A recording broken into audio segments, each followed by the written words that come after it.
મહત્વના સમાચારથી બુલેટિનની શરૂઆત। નિવૃત્ત આઈએએસ પ્રદીપ શર્માની મુશ્કેલી વધી છે। અમદાવાદની સ્પેશિયલ ઈડી કોર્ટે ભુજમાં કંપનીને ગેરકાયદેસર જમીન ફાળવી દેવાના કેસમાં પ્રદીપ શર્માને દોષિત જારી કર્યા। સ્પેશિયલ પીએમએલએ કોર્ટના જજ કેએમ સોજીત્રાએ પ્રદીપ શર્માને 5 વર્ષની સજા સંભળાવી છે। 50,000 રૂપિયાનો દંડ ફટકાર્યો છે। શિડ્યુલ ઓફેન્સ સિવાયની સજા ભોગવવાની કોર્ટે સજા ફટકારી। પીએમએલએ એક્ટ 3 અને 4 અંતર્ગત પ્રદીપ શર્માને દોષિત ઠેરવી સજા સંભળાવાઈ।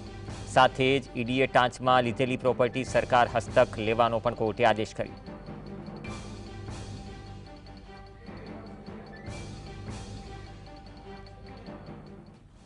તો વધુ એક કેસમાં પ્રદીપ શર્માની મુશ્કેલી વધી છે।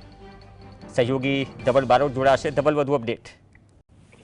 જી ચોક્કસથી પ્રવીણ, વાત કરવામાં આવે તો નિવૃત્ત આઈએએસ અધિકારી જે પ્રદીપ શર્મા છે તેની મુશ્કેલીમાં ચોક્કસથી વધારો કહી શકાય, કારણ કે આજ રોજ જે ઈડીની સ્પેશિયલ કોર્ટ છે તેના દ્વારા પ્રદીપ શર્માને ભુજની જે સરકારી જમીન હતી તેને જે ગેરકાયદેસર રીતે ફાળવણી કરવામાં આવી તેને જ કેસમાં જે છે તે 5 વર્ષની સજા અને 50,000નો જે દંડ છે તે ફટકારવામાં આવ્યો છે। પરંતુ પ્રદીપ શર્મા ઉપર અનેક પણ બીજા કેસ ચાલી રહ્યા છે, તેને લઈને જ કોર્ટે નોંધ્યું હતું કે જે શિડ્યુલ ઓફેન્સ જે સિવાયની જે સજા છે તે ભોગવવાની રહેશે અને સાથે જ જે ઈડીએ ટાંચમાં લીધેલી જે તમામ જે પ્રદીપ શર્માની પ્રોપર્ટી છે તેને સરકાર હસ્તગત લેવાનો આદેશ છે તે પણ કોર્ટ દ્વારા કરવામાં આવ્યો છે। એટલે કે કહી શકાય કે સ્પેશિયલ પીએમએલએ કોર્ટના જજ કેએમ સોજીત્રા દ્વારા જે આ સજા છે તે સંભળાવવામાં આવી છે અને પીએમએલએ એક્ટની કલમ 3 અને 4 અંતર્ગત જે પૂર્વ આઈએએસ અધિકારી પ્રદીપ શર્મા છે તેને દોષિત ઠેરવવામાં આવ્યા હતા।